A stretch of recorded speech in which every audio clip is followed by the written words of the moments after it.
Welcome back, everybody. It is the first Pga Dfs first look show of the calendar year, and what an exciting year it is we have in front of us. I'm joined by Geoff Ulrich again on this awesome Pga Dfs first look show. If this is your first time joining us here on this show, thanks so much. Don't forget to like and subscribe to our YouTube channel here to make sure you know every time we go live. And Geoff, what an amazing year we have in front of us. Basically, the fans here have been missing my ugly mug for 4 weeks, but now they're going to get you and I for about 48 straight weeks with a lot of tournaments, the Olympics, the Ryder Cup. We got them all coming up this year. So What are you most excited about? Just seeing Patrick Cantlay win a major finally? Maybe, man. I mean, I'd be okay with that. Look, Cantlay was good to me late last year on him at the Zozo. So no, it is jam-packed this year. It's going to be good. I mean, you got the regular schedule back in. You know, starting with the Tournament of Champions just feels like a fresh start. But I even forgot the Olympics were on this year, man. Like the Ryder Cup. You know, those are just like things that are like added to the regular schedule. I'm excited to get back to Augusta in April. That's probably what I'm most looking forward to. It just feels, I know we just had the Masters. It really wasn't, it just didn't feel the same for me. So I'm mostly excited just to get back to the Masters in April. I think that's going to be like a really good time. You know, more people have vaccines and stuff. And like, the maybe we'll even get fans. So I think that, we might even get fans. So I'm excited to get back to Augusta in April. But this whole year should be awesome for golf betting exploding and DFS side always good. So I'm pretty excited to be back, man. Me too. Poised for certainly the biggest and best PGA DFS year we have had yet. And if you haven't tried us out on the Awesemo Plus side, we have got an Awesemo promo going on for you. It's called 2021. That's the promo code you're going to use, and you're going to get 21 days of Awesemo Plus for just $20. And listen, if you want to join us for the year because you already know how good our stuff is and what we provide, use code HAPPY. You're going to get 20% off your Awesemo Plus yearly pass. So check that out. Some great promos we have going on to start off the golf year. And we are going to talk about some of those majors, as you mentioned, Augusta, you're most excited for in April. But before we do, I want to go into a little bit of a review of last year. Just quickly, some information that I put together. Some winners. We're going to flash a winners graphic here. You know, I think there's 32 or something tournaments. It started off with the Tournament of Champions last year and Justin Thomas winning, coming in. He was 11,200 on DraftKings, 8-1. Kind of just flashing on your screen. But Geoff, I want to turn over to you. Of all the winners, taking out Robert Streb and Jim Herman, who was the most surprising to you? Oh, that's a tough call. Man, I'm gonna have to think about that one for a sec. I was thinking you were going to say Marty Laird, but then I thought, that was kind of a course history week. Maybe that wasn't that far out of left field. Actually, you know what? No, sorry, I missed this one. It's Nick Taylor for me at Pebble Beach, I think. Oh, yeah. Pebble Beach does have a lot of weird winners associated with it, like DA Points one, but still, just to see Nick Taylor kind of come out of nowhere and not even just win, but he kind of blew away the field. Yeah, that's going to stick out the most for me. I kind of missed him in the first glance over there. I was going to say Laird. Laird is definitely up there too, and that was such an upsetting for me because I was on Matt Wolf. But me too, I would say of that group, Nick Taylor stands out the most. For me, it was Jason Kokrak, and only because he had been a perennial Tony Fenow guy, top 5, top 10, couldn't break through in the win, and it was against such a good field. Even Andrew Landry at the Amex, the Desert Classic, I mean, that wasn't that good of a field. There's been winners like Adam Long there before. So, for me, it was Jason Kokrak. Really just interesting winner. Now, maybe a little bit more interesting stats to go over is the actual ones. This second graphic I have, which tells us maybe a little bit more. 8 golfers that were priced over 10,000 won, so about 24%. Then another 8 won from 9,000 to 9,999. So just about half of the field, half of the winners came from the top 10 priced on DraftKings, but also 8 golfers below 6K. So Geoff, you know what that tells me? Golf is just such a variable game. You want to always go with the best players, but look, almost a quarter of the tournaments were won by guys that were likely on nobody's radar. Yeah, exactly. Especially with the weaker field events, right? I mean, for the majors, obviously play it a little bit different, but the weaker field events, I mean, there's reasons we do talk about guys who are, under 8K, under 7K a little bit. They have legit shots of winning. I mean, that's what makes golf so great though, right? Especially from an odds perspective. that's why we dig deep into guys with longer odds. I mean, yeah, maybe 100 to 1 guy isn't like that likely to win, but if we're looking at the odds and you think, well, this guy should be 50 to 1, not 100 to 1, still makes him a good value bet, right? So stuff like that, it still makes him a good value playing DFS. That's why we look at this. Quite frankly, that's why golf is awesome for DFS. It really is. And odds. I mean, you get these long shot winners, and when you actually get through the right, end up on the right targets, it's fun. It's awesome, right? So you feel smart too, Jason, which is I like feeling smart. It's like I was explaining this. Yeah, I was explaining this to somebody the other day. It's like we're the weatherman, right? If we get it right 70% of the time and we put a little flair with it, we're probably beating the average, especially when it comes to golf in that regard. Now, quick little DFS review in our third, which is kind of just a couple of notes that I found. First off, one of the reasons why I believe there is still an edge in PGA DFS, this is the main reason. The average finish for the highest owned golfer in the slate was 27th place with an average ownership of also 27%. Weird that they both ended up on 27. But that goes to show that, hey, I mean, the highest owned guy in the slate is really, he's not even coming in the top 10 on average. That says there's still a little bit of an edge to me. Wouldn't you agree? Yeah, absolutely. That's actually kind of interesting. I mean, obviously with, the most owned golfer, it's not always going to be like the most expensive golfer or anything like that. It's sometimes you get 8K guys, 7K guys who will be really high owned, but that's still pretty interesting. I mean, 27th place, ownership of 27%. I mean, it makes a little bit of a case, you should be fading the chalk probably. I mean, in some spots, it's going to be like week to week dependent, but that's another reason why, things like the ownership tool at Awesemo and stuff like that are really important. So, yep.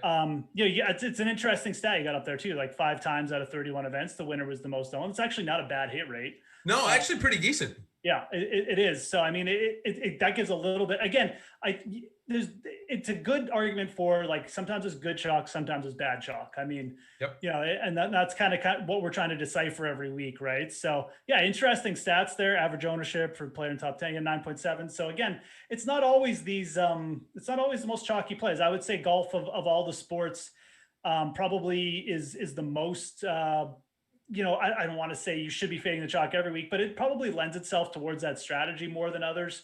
In things like football, basketball, we got things like opportunity, coaches usage and stuff like that. Golf, everyone's out there on their own and the skill set is pretty close between these guys. So you can kind of see why these stats play out. I would say it was actually a decent year for the chalk with 5 players out of 31 for the most owned hitting. Like that's pretty high rate. Absolutely. Totally agree. And now maybe a little bit more about the golfers' information. Everybody always, tries to figure out what is the winning formula on the PGA Tour. Obviously, distance has taken over the game, and it's all about how far you can hit it, right? Bryson DeChambeau totally transformed his body so that he could hit it 350 plus yards. But in reality, the average winner, their strokes gained, it was number 3. The average winner's strokes gained first, number 1 was putting. I guess that is not too much of a surprise. And Jeff, I'll throw it right back to you. Does it surprise you that the highest amount of strokes gained for winners came from putting? For me, it's not, because you got to putt well to win most of the time. Yeah, it would have been that or approach, I would have guessed. Approach was second. So yeah. Very close to each other. Not shocking. Obviously, tee to green, different metric, kind of you're including different. Yeah, it's obviously inclusive. So of the 3 or the 4 separate ones, yeah, definitely I would have suggested, probably off the tee would have been lowest. Actually, around the green is lowest. So that's interesting. Off the tee maybe becoming a bit more of a factor with so many guys just dominating in that area. But yeah, it would have been between putting and approach for me. No, I'm not overly shocked. I think it also speaks to some of the PGA venues that we get to see. Like there are weeks where it's just not overly challenging for the players from a tee to green perspective, where it becomes more of a putting contest. So just naturally, like the guys who just heat up with the putters are going to win, right? So yeah, no, that's pretty much how I thought it would have played out. I wouldn't have been shocked if approaches were a little bit higher than putting, but yeah, that's like I said, I think with how the venues are on tour, that makes sense. And then we got guys like Kevin Na who lose strokes tee to green and still win an event because they. Yeah, well, I mean, and that's what skews this, right? I mean, guys like Patrick Reed has done that too, right? I mean, he almost did that at this event last year. I think he lost strokes on approach, gained like 9 putting, and probably should have won because I think he had like a 10-footer if I remember correctly. But kind of coughed it up there to Justin Thomas here at this tournament last year, which actually brings me into our second topic and a nice segue.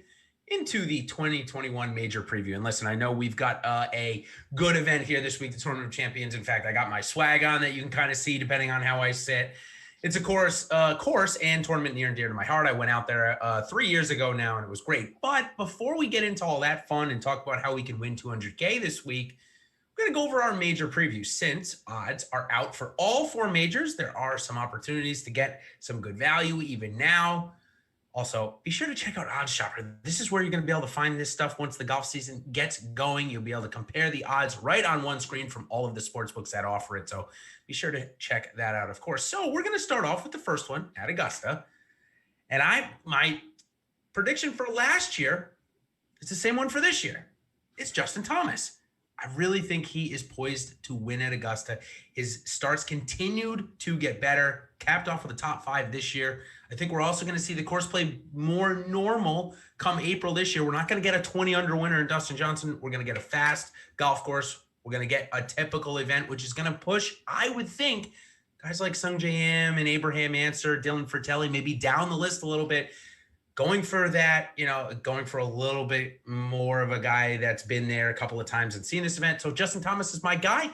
He's my first pick to win the Masters. Does Justin Johnson repeat in your eyes, or do you got somebody else that you have your eye on? I mean, it wouldn't shock me if Dustin Johnson repeated. I'm not going to pick him. Again, I do agree it'll be a little bit faster, a little bit different. It's always tough for the defending champ. Dustin's going to be coming in first time as a defending champ at the Masters, the dinner and stuff like that. Oh yeah, it's got it all. Planning. So there's no way I'm taking Dustin to plus 650, plus 600, whatever he's at, right? So I don't mind the Justin Thomas call at all. I think from an odds perspective, the guy I'm most interested at the top right now is your boy, your new boy, Jason, Patrick Cantlay, plus 2,500. I like those odds, man. This guy's been dealing around the greens. Like he's an around the green wizard now. You put that together with an approach game that can fire with the best. We've seen him go nuts at this course before. He's in the lead a couple of years ago on a Sunday. He's got that experience. I like Patrick Cantlay at those odds. I like him a lot at those odds. Almost double Xander. Yeah, give me that. I'll also throw out my boy Harris English as a bit of a long shot there for the Masters, plus 6,600. It's, we always got to talk about I always got to talk about a long shot or two. I think those are good odds for Harris English. He's got a really nice all-around game too. But Cantlay right now, that's the guy my money's probably going on for Augusta early in the season. It's funny you say Cantlay because the next major that is going to be held, going to be held like maybe 4 hours from Augusta by car. Go right in east from Atlanta, hit 95 in Savannah, go up about 2 hours, 3 hours to Kiawah Island. And that's where you're going to find the PGA Championship. And that's mine that I got Patrick Cantlay for. I just think that his game translates better into a PGA Championship. We've seen him come in the top 5 twice at a PGA Championship now, actually. So I think it seems like you and I are both on the same wavelength that we are ready for Cantlay to take that next step as a major winner. We know he's got the accolades, obviously, coming out of college. We've seen him win a couple of tournaments now, last couple of years. So I'm ready. Cantlay is going to win the PGA. So if Cantlay is winning the Masters, he's not going to win back-to-back, is he? I probably shouldn't take him to win 2 majors in a row. I don't disagree, though. I mean, look, we're obviously trying to time players, and we obviously like the upside he's shown. It could happen here. It wouldn't shock me if, maybe JT just blows the doors off at the Masters and then Cantlay comes in here and kind of grabs his first major. Wouldn't shock me at all. So I'm completely down with that call. I do think the PGA is a decent spot for, a player of that variety. So, if I was going with a like a big name up top, probably lean Rory here. Obviously, he's won Kiawah Island before. Pete Dye setups, pretty good in his wheelhouse. I really don't mind Rory at plus 1,200. You got to buy in a little bit. He's going to show a little bit of a turnaround. Not that he really played that bad last year. He just never really got a finish. But plus 1,200 odds for Rory aren't exactly terrible. I think if I was going mid-tier, and this is probably where you dabble more in futures, kind of like Daniel Berger. A bit of a windy venue, a Pete Dye course. We've seen him do okay and venues, either Pete Dye-ish or just created by Pete Dye. So I think plus 3,300 for Daniel Berger at Keel Island. It's a little bit enticing. I'm excited for this venue. I have to say, of all the venues, like I'm not, Torrey Pines, whatever. I'm not actually that excited for it because we see it all the time. And I think it's kind of a straightforward venue. I'm excited for this Kiowa venue island, man. It's open. It's in the same area as the Masters. I think you're going to see a really interesting event at the PGA this year. So I think it could like help some of these guys that maybe just aren't necessarily bombers. I just think it's going to be a competitive event, kind of like we saw the last PGA where Morikawa took it, but I kind of like Berger plus 3,300. That was the first name that popped out when I looked at the PGA odds this morning. Yeah, and I think you mentioned it's so funny how we see Augusta every year, right? And we could see it every week if we could, but then we throw in Torrey Pines, which in all respect is a great golf course. It's a municipal course. It's the U.S. Open venue this year, and I'm not terribly excited for it. Granted, it is perked up from what we get at the Farmers. But I think, as you mentioned, straightforward course. We've seen Jason Day win it a couple of times. John Rahm win it at the Farmers, not the U.S. Open, just the Farmers. So that lends me to believe that Bryson DeChambeau is going to defend his title there. We've seen Brooks Koepka do it, obviously, very recently before Bryson won this year. So I think Bryson wins again. I think the USGA setup is literally tailored to his game now. So I definitely agree. He's going to have a good shot. This is a good venue for Bryson, man. Long straight par fours. He just bomb it out there. He's in the rough, like we saw. It's no big deal because he's so far out. We've seen guys at Torrey like that. Like Tony Fenow does this every year, and he gets himself in contention. Bryson is basically just like a better version of Tony Fenow from the perspective of he can putt a little bit better. He hits it a little bit further now on a consistent basis. So yeah, I could see that. I think plus 1,400 is actually pretty damn good odds for Bryson too. Because I think at the U.S. Open, you should almost be betting Bryson every year. Yeah. We'll say this. This is I love Matt Wolff with plus 5,000 for this event too. Let's not forget Matt Wolff was runner up at the U.S. Open. Also a good tailored game. West Coast guy. I really like these odds on Matt Wolff. I guarantee you I will have some Matt Wolff futures exposure on the U.S. Open, probably starting this week, to be honest. I'm really bullish on Matt Wolff winning a major like sooner than people think. I mean, he almost won one last year. So I love this spot for Matt Wolff. I think these odds I think they're the best futures odds you can invest in right now from a perspective of not the top players. So yeah, I think he could be cut in half by the time this tournament comes around, easily at 25 to 1. So we're going to wind up our major preview coverage with the Open Championship. And there's only one name that we haven't mentioned in these first three tournaments that I believe is ready to win a major, and likely, if he does win this Open Championship, likely becomes the number one player in the world sometime thereafter. It's Jon Rahm. Just signed with Callaway, obviously. We've seen him win the Irish Open twice now in pretty dominant fashion. So obviously, link style is key. Is his game can convert to that. 12 to 1 odds.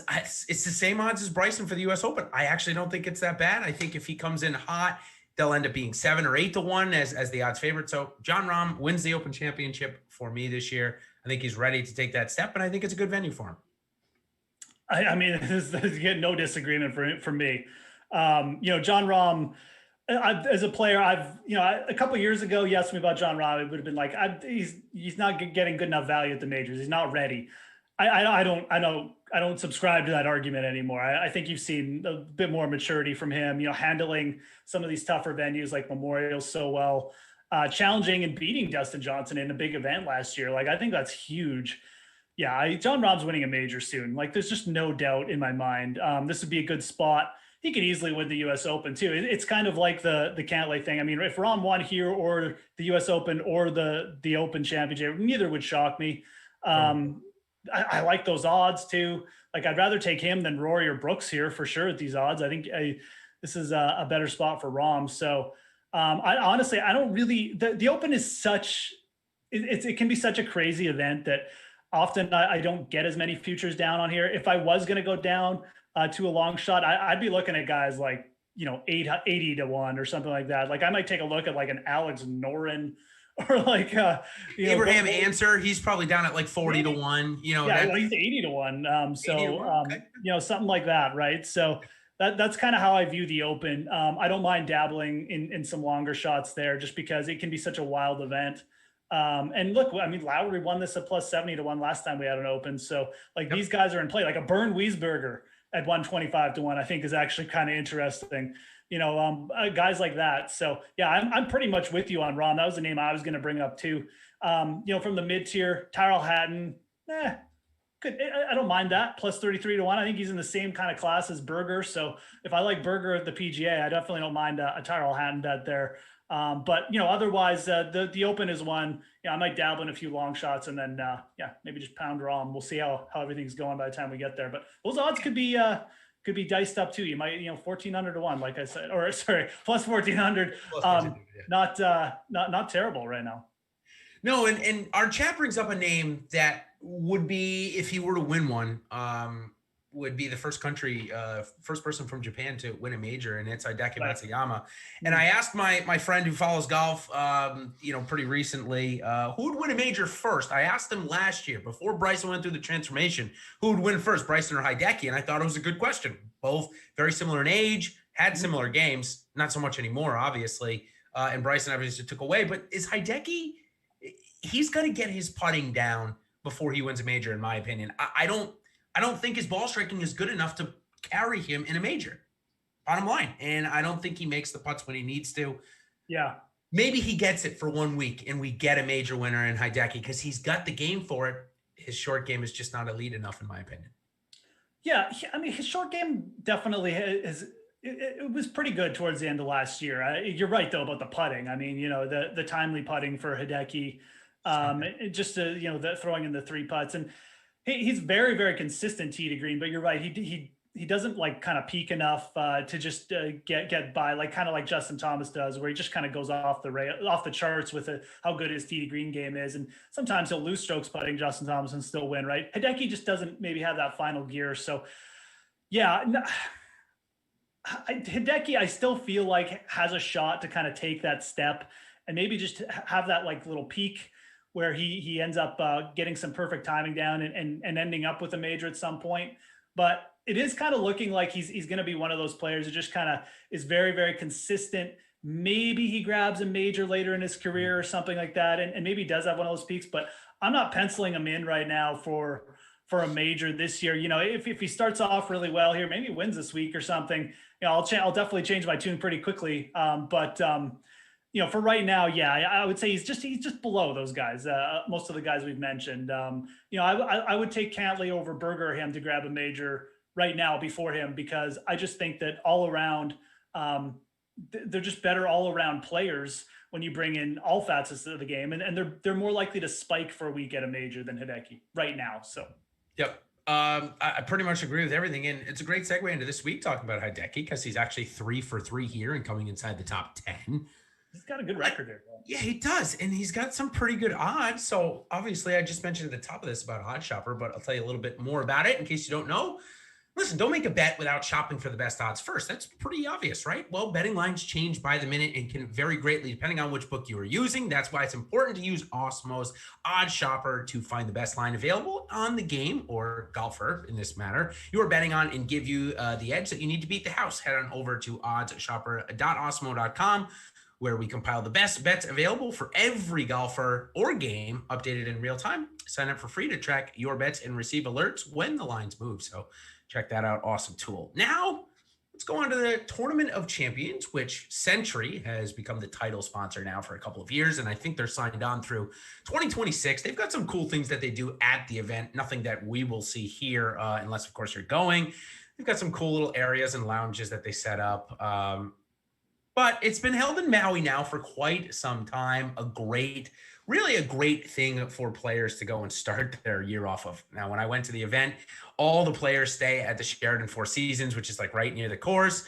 So if you want to shell out the pretty penny to go stay with the players, you certainly can, and party with the players all week. I'll never forget, Jeff, I'm walking down to the Sheraton with my wife, and walking next to me with his mother at the time, a young 22-year-old looked like he was 17. Cameron Smith holding a 12-pack of White Claws at the time, heading back to his room to go party with whoever he was doing. But honestly, a great start to the year. And it's primetime viewing for us. So that's a really cool experience if you do like watching golf. Yeah, it's a good point. These I always forget it too. You always forget it. I like these tournaments. You know, you're a little bit chilly in your winter, but you can turn it on in the evening, and it's like you see this nice tropical venue. Makes you just feel like a little bit warmer. All right, you're like, oh hey, this is just around the corner. You know, only a few months left. At least for me, I know it's like warm all the time where you live, but for me, that's how I feel when I watch these events. I don't get the humpback whales though, so I'd rather take. True. Yeah, it's still it's cool wherever you are because it's Hawaii. Hawaii is awesome, but yeah, I like it. It's a good way to kick it off. Primetime golf is always cool. So. Yeah, man. I like these first two events. It's become, you know, I didn't really like this event when I first started doing PGA DFS because it is a smaller field and the course is, you know, I don't want to say it's straightforward, but it's a bit of a birdie fest. But they toughened up the course a bit. It was a really interesting event last year, quite frankly. So I'm pretty excited for this one. I loved the changes they made to Kapalua Plantation course. And as we move on to our next topic, a great segue. There's two courses here on Kapalua Resort. They play at the Plantation course. And there was a huge renovations done by the Corin Crenshaw team in the late 2019 for the 2020 version of this tournament. And it made significant changes and helped to the scoring average. I mean, typically we got a -20 winner. Last year's winner was in the mid-teens, really competitive event. The scoring average, the scoring DFS-wise was 120 for the top guy in Justin Thomas to 40 on Martin Laird on the low guy. But if we throw out Martin Laird, the next guy ended up with about 49.5, so close to 50. Only a 70-point differential between the entire field. I like that. It means you can get away with not having the winner in your lineup. And it definitely toughened up the golf course, especially the first three holes, Jeff. They earned 3% of the total DraftKings scoring. So very hard first three holes. It's a par 73, 7,600 yards.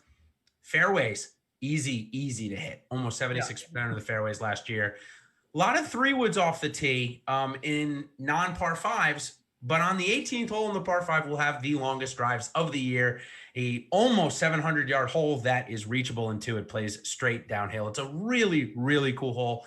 If you want to see a picture of it, head over to my First Cut article. I threw a picture that I took a couple of years ago in there. Really, really fun. We've got a couple of other good stats, Jeff. Greens and regulation, ridiculously easy to hit as well. Yeah, absolutely. I love the changes they made too. Like I said, it just felt like a way better event last year. Like there wasn't a guarantee like, oh, if your guy doesn't birdie like 4 of the first 7 holes, you're done. The first 3 holes were tough. I think they even lengthened the last hole, didn't they, Jason? They did. They lengthened the third hole, like 6 holes, I think. Like it's reachable, but you have to mash your drive now to reach it into. Like you have to absolutely mash 2 shots. Whereas before it was like, yeah, you just get it out there and you could probably roll your 3-wood up. Like even guys like Kuchar could do that. But now it's like almost 700 yards. Awesome. I love the changes, man. Yeah, it's hard to hit fairways, or no, sorry, really easy to hit fairways. Excuse me, like almost like the field's averaging over 70%. The one thing I did notice, and again, I'm not sure if this was more to the changes or if it was more a historic thing, because you know, obviously things change, but you know, the scrambling here, it's a little bit tough. So you know, it's a little bit lesser than what you'd see at an average tour event. You know, the field scrambles at a little bit lower rate. So the greens are easy to hit. They're very big greens. It's undulating, but you know, if you miss it, it's not necessarily like the easiest up and down. There's a little bit of penalty areas as well involved on some of the holes. So, you know, again, like the par 5s aren't necessarily automatic up and down. So good scrambling can play here as well.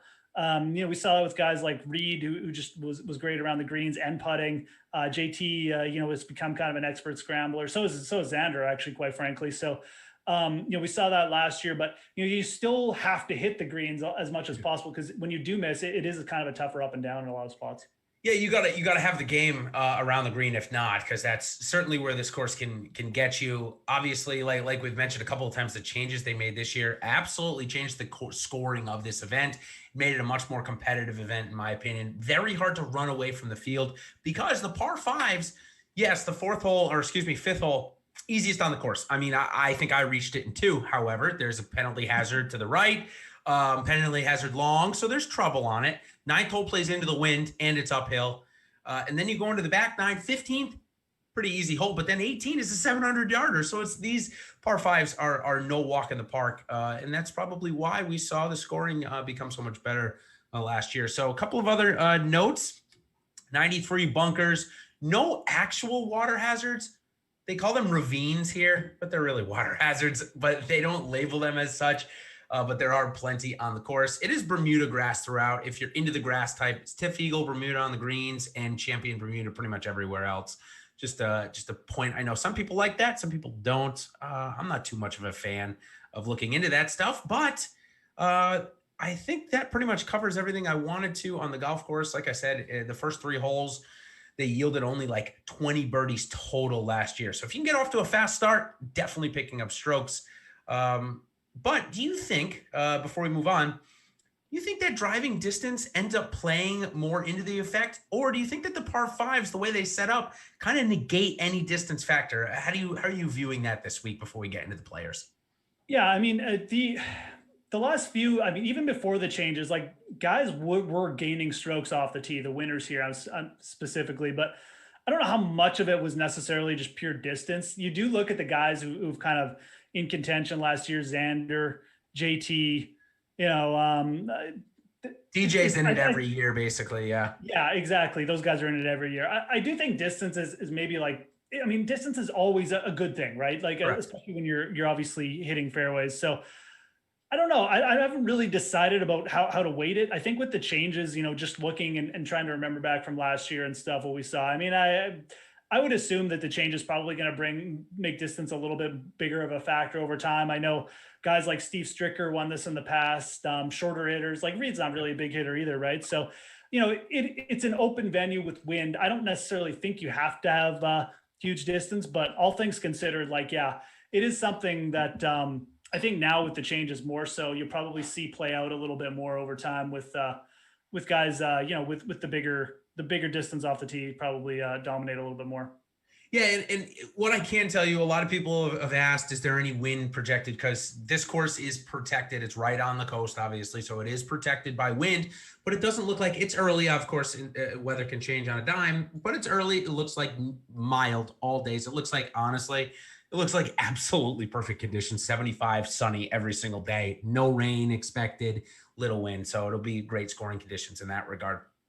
All right, let's go into our first clicks. But before we do, we got a little bit of a giveaway to talk about.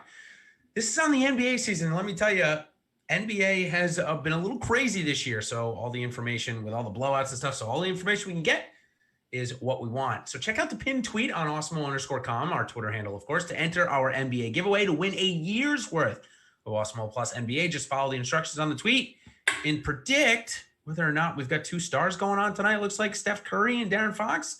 Looks like they're squaring off tonight. Curry coming off a 62-point game. What do you think about that, Jeff?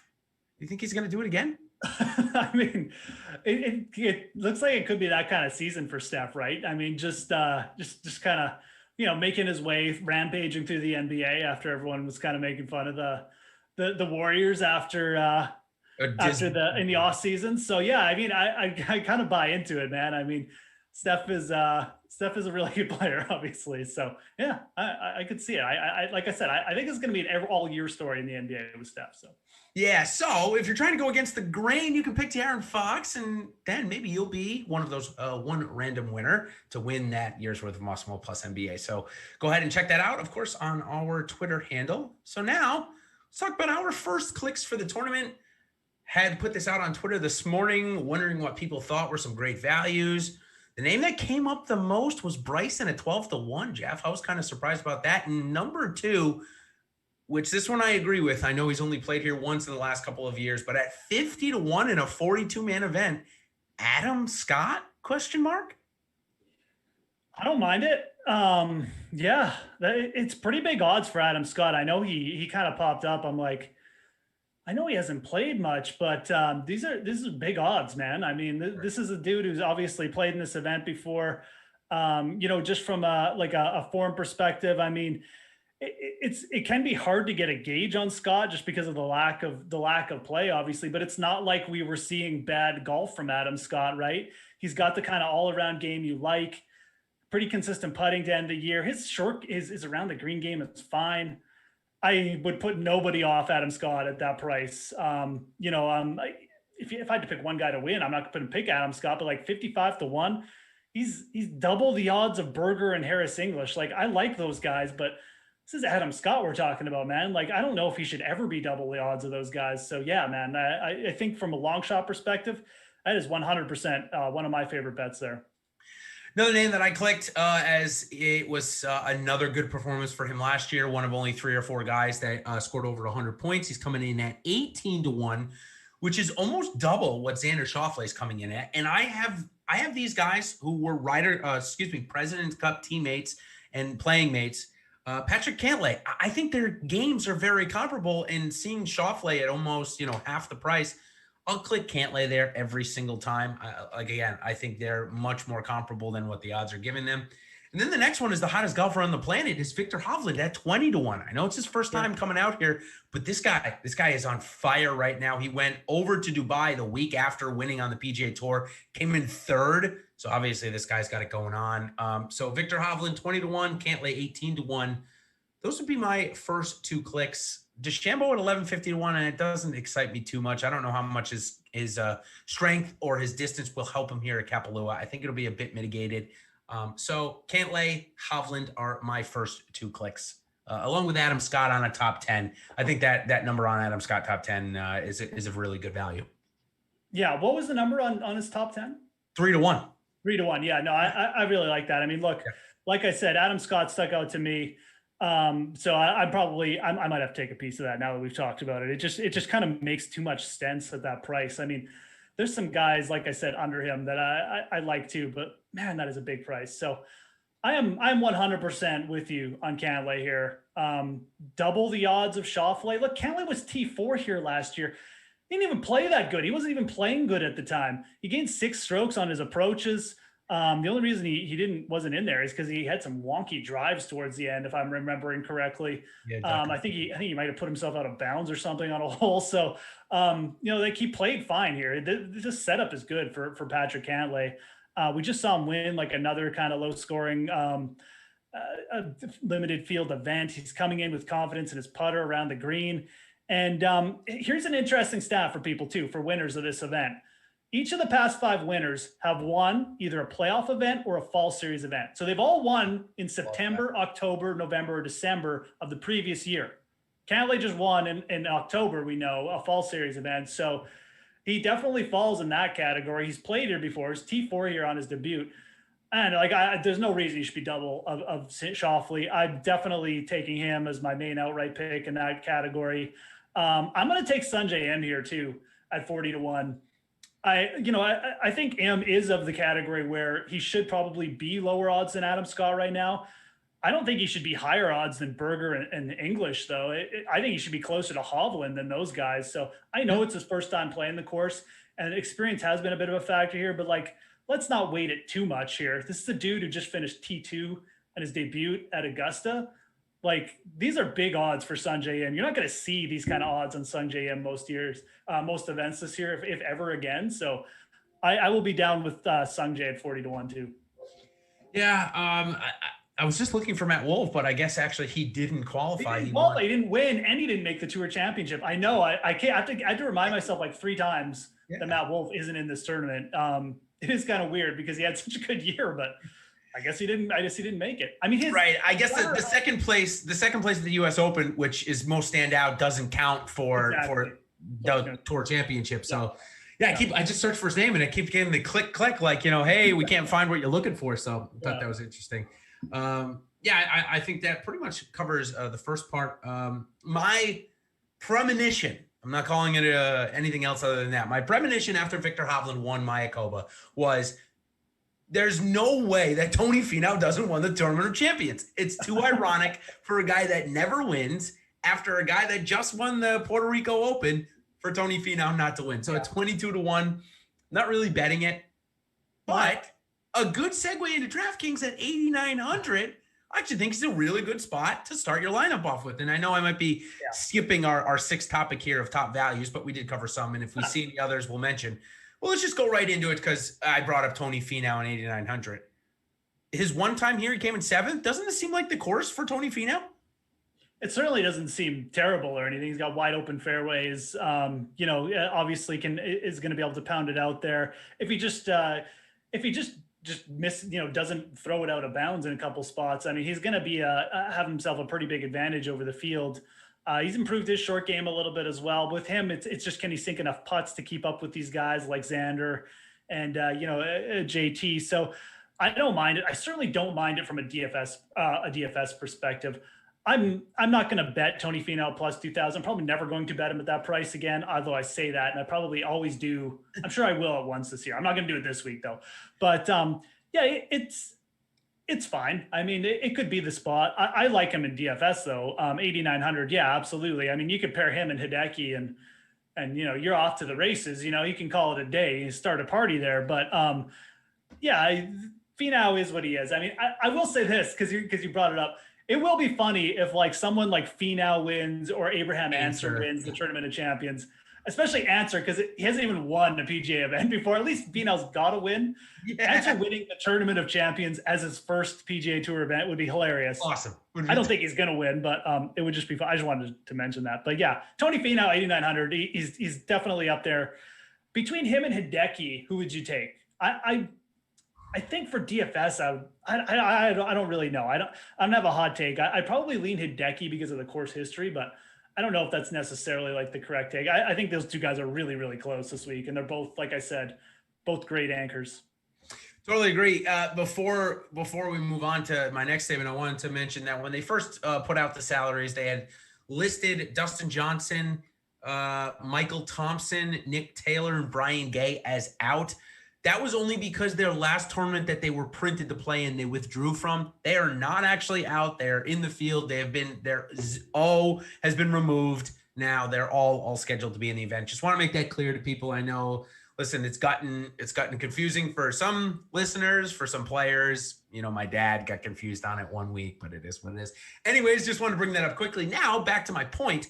I think pricing, they nailed it this week. When I first saw Dustin Johnson at 11,000, I was like, oh, this is going to be an easy week. And then when I see you got Cantlay, Reed, Simpson, Hovland, Schauffele all above 9,000, it's actually a really strong pricing. You can't get any three guys in you want this week. Mm-hmm. So I think DK actually nailed it with only 42 guys in the field. Yeah, that was kind of my reaction as well, too, at first, too. Why is Dustin Johnson over only 11K? But then when you look at it compared to trying to stack him with JT, it really isn't going to work out very well. It's going to be really hard. You're going to be taking a guy like Streb or something like that, which maybe works out. I mean, look, it is a limited field event. Streb obviously won his last time out. It's not like he's playing bad. The pricing is definitely interesting. You got Cantlay and Reed priced up there. So there's no stick out value play where it's oh yeah, I can play, Schauffele's not 8,900 or something where you can just stick him in. I mean, Finau and Matsuyama are almost kind of values like that, but they're still priced up a little bit. And, those guys aren't quite at the maybe class of player, the other guys I mentioned. So yeah, I agree. Pricing is actually pretty good for a limited field event. I'm down with it. So I want to mention, I just saw Joaquin Niemann, a great mention by our chat. He came in a tie for 5th last year. Seems like a good spot to start the event. This course actually would seem like it fits his game. Doesn't matter if there's wind or not. He hits the ball so low. I will say there was more wind last year on at least 2 of the days. We got 20 plus mile an hour gust, which is also probably a reason why we got the -12 winner and not say -16 winner, which I kind of expect, especially this year with the weather looking to be so good. I suspect we'll probably get more towards the 16 under realm. Does that mean I don't like Niemann? No, I think Niemann is a good price. Like I said, I think DraftKings nailed the pricing. Although Kevin Stadler, sorry, Charlie, is not in the field here this week. Yeah, we're getting some amazing chat comments right now. Kevin Stadler's driver's looking fresh and clean. I love this kind of info. Chat on fire here, but I agree with the Niemann call. He like I said, I mean, you've got Cam Smith up there who's on fire, Scotty Scheffler at 8,500. Niemann is right in with those guys. I mean, I don't think you can necessarily go out there and say, oh, one guy is completely mispriced. Maybe him is Sungjae, because like I said before, I kind of feel like he should be priced up there with English, but he's not so overtly underpriced that you can just say he's a must play. I think he's a very good play at that price, but yeah, it's a really interesting pricing week. And I think part of it is these guys are just so close in talent too and skill. It's a tough week. It's going to be fun making lineups. I mean, you can go and see, and I never recommend doing this, but people ask me all the time, on a given week, could you just start at the 83-33 number and click down 6 times and have a competitive lineup? Most weeks I'd say no, you couldn't do it. DraftKings pricing is not that good normally, and you're going to get some guys that you don't want in there. This week, if you do it, you're going to end up with like Scotty Scheffler, Cam Smith, Joaquin Niemann, Dan Berger, Sung J M, Abraham Answer. I mean, Jeff, that sounds pretty good. I mean, I'm not recommending just going out and entering those 6 guys, but that's how you know that DraftKings gets the pricing, at least in my opinion, when, you can basically do that and probably have a competitive lineup. Yeah, totally. It's yeah, you can actually, right? Just, I mean, you could start with Morikawa, even like major winner. I mean, we're calling Morikawa, right? So it sounds pretty good. And obviously, yeah, you'd be bypassing all the studs at the top, but who knows, man? I mean, yeah, maybe this is a good spot to bring up the fact that last year, the winning lineup consisted of a guy at 11,000, 2 more guys above 9,500, and 3 guys below 6,500. That is a good point. And I remember that, being a very stars and scrubs lineup, right? So, again, it's going to be tempting, and I'm sure a lot of people make lineups like that, and I'll probably even have a couple, but yeah, these elite guys have dominated here, man. Like Schauffele, Thomas, DJ. I mean, even Reed you could throw in there, and you got a guy like Cantlay who was 4th on his first time. I'm sure Rahm is probably going to pop at this event at some point in his career, right? So he will. One of you're probably going to need at least one of those guys. I know it's tempting to just smash the middle section there, but yeah, I agree completely. We'll probably end up with maybe not that drastic stars and scrubs, but something similar for sure. Definitely. I think it leads it. Now let's go below 8,000. And I talked to you about, okay, do we want driving distance? Does it matter to you or not? You said it probably does. So right off the bat, right below 8,000, we've got the polar opposites. We've got Cam Champ at 7,900, who, can drive it as far as Kevin Kisner can with his 6-iron, probably. 2 polar opposite players. Yeah. Both could end up being good plays this week. But if you had to pick one and you had the money for both, who are you leaning this week? Cam Champ scored about 70-ish points here last year in his first try. So it's almost an auto click to Cam Champ for me because he's got that element that Kevin Kisner doesn't have, which is immense length off the tee. Yeah, it's going to be Champ like all the time for me in this spot, maybe unless they're playing like the RBC Heritage, right? Yep. Which Champ probably isn't even going to play, right? So yeah, absolutely. It's Champ, 19th at Augusta, a similar style venue in the fact that you got an undulating course, you got big greens, you got big fairways. That's good for Champ, man. And I think the course toughening up and lengthening a little bit, like I said, it's going to be more of a disadvantage to guys like Kisner, who used to be able to just come in here, throw it out 280, and then just, have a short iron and win or compete with their putter. I just don't think it's long-term. You're necessarily going to see as many guys like that compete. I'm sure Kisner still can compete. Don't get me wrong here. It's not, this course isn't that tough, but it's definitely a little bit tougher. And yeah, look, Champ is just such a good par 5/birdie producer at this point that we talked about him a lot towards the end of last year too, Jason, when he was cheap. He's a really good DFS play. It's probably almost always going to be Champ in that spot for me.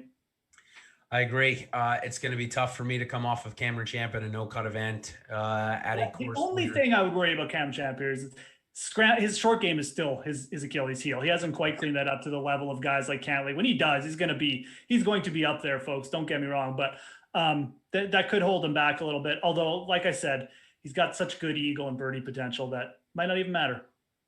It may not.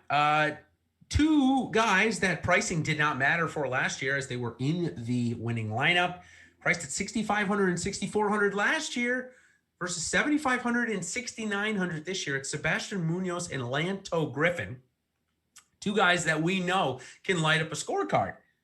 Are these guys you want to build around again, given the fact that they were in the winning lineup last year, scored a lot of points, and seem to be playing very similarly? Yeah, Munoz is a guy who gets a lot of birdies. He can get it out there a little bit too. Like, he's pretty solid off the tee. Definitely. I wish if Munoz was like 7,200, he would be an absolute lock for me. I will say this. I do like Carlos Ortiz at 7,100 too. Mm-hmm. No, And no. I mean, Lanto is $600 cheaper than Munoz, right? Because I agree. I think Munoz, Lanto, I don't think there should be a $600 difference between those two. So Munoz is probably priced up a little bit. Not that I dislike him or anything like that, but if you can give me like Ortiz and Munoz or Ortiz and Lanto versus Munoz and Lanto, I'll take the first one just to save the salary, because I think Ortiz is playing really well. His approach game is good. His putting was really good towards the end of last year. He's playing lots too, so he should be coming in here with some momentum. So I would say for me, Ortiz should be kind of involved in that threesome, and then I would say he's just a slightly better value than Munoz. So. Yeah, I agree. And I'm sorry, Munoz was 7,100 last year, not 6,400. Or 6,500. I apologize. Griffin was the right price at 6,500. So it's our first show. So give me a little break here. Give me a like for at least correcting my wrong. We got to boost it up. We've got about 90-ish people watching, 30 likes. Let's boost that up a little bit. And don't, of course, forget to subscribe so that when Geoff and I are coming live, you get notified. And of course, Geoff and I both produce some video content that we put up here on YouTube weekly. So be sure to check that out and you'll get notified when that comes up. Let's talk about a few other guys though. Who's going to be the Tyler Duncan of this year, Geoff? He's the guy 6,400. He was the 6,400 price in the winning lineup last year. Let me just give you his stat line just so you can. He had 68.5 points with 13 birdies and 2 3+ birdie streaks. He finished in 19th, so not that good. 19th out of like 32. But who's going to be that guy that, scores 70 points below 6,500 and probably is in the winning lineup?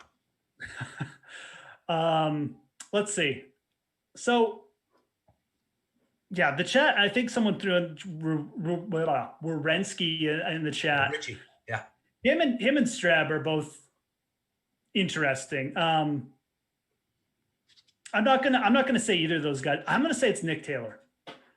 Let's say it's Nick Taylor. I don't really have a strong take as to why.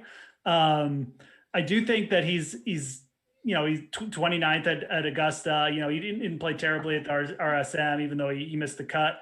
I think he's just a player who will come in here. He's strong in a lot of facets and start well. So again, don't really have a strong take. I think Tee to Green, you look at those guys, he might be the most consistent of them too. So maybe that's kind of a feather in his cap. But I feel like the other players, you're kind of just hoping for a good week with the putter or something. I think Taylor at least gives you a little bit of a little bit of solidity with like the Tee to Green. So I'm going to say Nick Taylor. But again, this is like a spinning the roulette wheel for me with these 6-7 players. And it's funny because that's kind of what you have to do in this realm to win. Now, we know a guy like Andrew Landry can absolutely light it up. He came 22nd here a couple of years ago when he tried to play it. Looks like Ryan Palmer, he came in 17th last year, but he's not that cheap. I don't know. Andrew Landry seems interesting to me. Again, I think we're really throwing roulette wheel, but if you're building out lineups and one of these guys scores 70 points, like I said, they're likely going to be in the winning lineup, even if they come in 24th and a guy like, say Adam Scott, who we've talked about, comes in 15th. The guy that's 6,300 or below scoring 70 points is going to end up being much more valuable than Adam Scott. So again, picking the right guy to do that. Maybe Brian Gay gets it done. I don't know that I'll be putting my eggs in that basket, to be honest with you. If I had to pick one down here, probably be Andrew Landry, because he's seen the course and he's played well recently. Like you said, I believe he missed the cut at Augusta, then came back the next week and was in the tournament at where was it? The RSM Classic. He was at least involved. So I think Andrew Landry might be my pick down here. Okay, so the section that we haven't talked about, we've got a couple of minutes left, is that call it 67, the Kevin Na range, all the way up to the Mark Leishman range. All we covered in here was Carlos Ortiz and a little bit of Lanto Griffin. So let's start with Mark Leishman, guy that has played well the 2 times he's come here, but his form is all over the place. I mean, cut at Mayakoba, looked terrible at the Zozo, looked terrible at Shadow Creek, terrible at the U.S. Open. I mean, it's pretty much terrible except for the one eagle that he put in at Augusta that gave him 13th. Yeah, it's that 13th at Augusta, I think, is going to fool a lot of people. Yep. I love Mark Leishman. for a no-cut event, when you have other options and guys you can go to cheaper, like we already mentioned with Lanto and Ortiz, guys we know we're playing pretty consistently, guys I like too. Even just a guy who can get hot with his putter like Kevin Na, even Ryan Palmer too. I mean, he's coming off a really good year. I just I can't do it with Mark Leishman. I know he's got the ball flight. He's played well here before. I just think with Mark Leishman, what you got to do this year, you just got to wait, man. Just wait till you see something from him. I know some people thought they saw something from Augusta, but Jason's right. It was kind of like he made one eagle, and then look what he did at Michael. But like he went, it's just disaster again. So I'd rather try and get up to a guy like Sergio or something like that, who again, at least we know he's just going to dominate off the tee and probably have a really good week with his irons. Probably miss a bunch of putts, but at least he's not going to get you like, T41 out of in a field of T and of 42, right? So yeah, for me, I think Leishman, there's just too many other solid plays under him that I kind of like. I think it tails off a little bit once you get under like 6900 or something, but there's that low 7K range. I would rather go to than Leishman. An injured toe caused Brendan Todd to play terrible golf at Zozo, followed by 2 missed cuts at Bermuda in the Masters. Then maybe a little R&R got him back at the RSM Classic, came in 37th, and then all of a sudden he was starting to make putts again in Mayakoba. He came in 8th. So if this guy gets his putter going, to me, he's the Jordan Spieth of this field if he can get his putter going. He can make it from anywhere. So does that mean we give him a couple of looks because of how good a putter he is, or is this course just not a Brendan Todd type of place? No, I do think you can give him a look. I think at that price, it's okay. Again, you've got Kisner and him, pretty similar style players. I'll take Todd at 7,200 over Kisner for 7,800, right? Yep. $600 difference. I don't think there's that much difference between Ortiz and Todd. I know I said I liked Ortiz, and I do. I'd probably prefer him slightly over Todd. I think there's a little bit better upside. But look, Todd is a more volatile player. But if he gets hot with his putter, he can absolutely compete. He showed he can compete at longer courses last year. He's in contention at the PGA. He was, first couple round leader, right? So yeah, absolutely. I think Brendan Todd at this price is in play. I'd probably rank him just behind Ortiz, but still, yeah, absolutely. I think he's better value than the guy. Like I'd rather play him than Leishman or Kisner this week. So now the best putter in the field, however, the best putter in the field, however, is not Brendan Todd. It is a Canadian, and it is Mackenzie. Oh, that's true. Yeah. This guy is lighting it up. So at 6,800, I would argue with you and say there's no way I'm paying 7,800 for Kisner when I can get Hughes at 6,800, right. And I'm basically rostering relatively similar type of players, both short off the tee, both superb around the green and on the green. And this is a slightly vital point too. So, and this is my take on Hughes and Na, because at first I was like, well, Kevin Na, great putter, 6,700. There's great upside there. I would rather play Hughes, and here's why. Obviously, now you have the withdrawal factor, but this is a big course. Like you know, Jace, you've been there, you've played it. There's lots of hills, right? It's windy, it's humid. Take the younger guy, man. These are two very similar players at this point. Just take the younger Canadian, the guy who doesn't have back issues. So that's my take on Hughes. He's not going to go ziplining on Wednesday night to hurt his neck and withdraw the next day. Yeah, I will take Mackenzie Hughes over Kevin Na all the time. So I agree, 100%. Like Hughes, though, it's his second time being here. He won the RSM Classic a couple of years ago. Gets in because he had a great year. Got to the Tour Championship, so he's here. So I think below 7,000, the first guy I'm probably clicking is Hughes. I love his ability to obviously light it up with putter. Lanto Griffin is another guy that I could pair right up with Hughes. Obviously came here last year, played pretty good, was in that winning lineup. So I really don't mind those two guys under 6K. But okay, so I think that's going to do it for us. I'll, as I do always at the end of the show, I have you pick a winner. I know it's early on in the week, but I can't imagine you're going to say the 6.5 Mr. Party with Paulina Dustin Johnson is your winner. I think maybe he's gonna enjoy Maui, or is he gonna win? No, I'm not gonna take Dustin Johnson. I mean, look, it won't shock me if Dustin Johnson wins because he wins everything these days. But no, I agree. He does. He's probably, just gonna take the first couple months easy here, gear himself up for his title defense at Augusta. I'm gonna go with, I guess maybe he's like the shows guy now because I keep picking him as much as I'm gonna go with Cantlay, man. I mean, was my first thought. I think the odds are too bad. I think Cantlay is coming in with some renewed confidence. I think this could be his year. I think starting it off with a win here would be a good way to potentially kick off a major win in 2021 too. So let's go Cantlay for me. I love the call. My first thought was the defending champion of the event. We did just see him very briefly at the father-son thing. We know that he can absolutely light it up as Justin Thomas. So if I had to say my first two guys in the lineup are the two guys we just mentioned, JT, Patrick Cantlay. I think that you're going to get lower ownership on JT because Rahm, DeChambeau, Schauffele are all below him.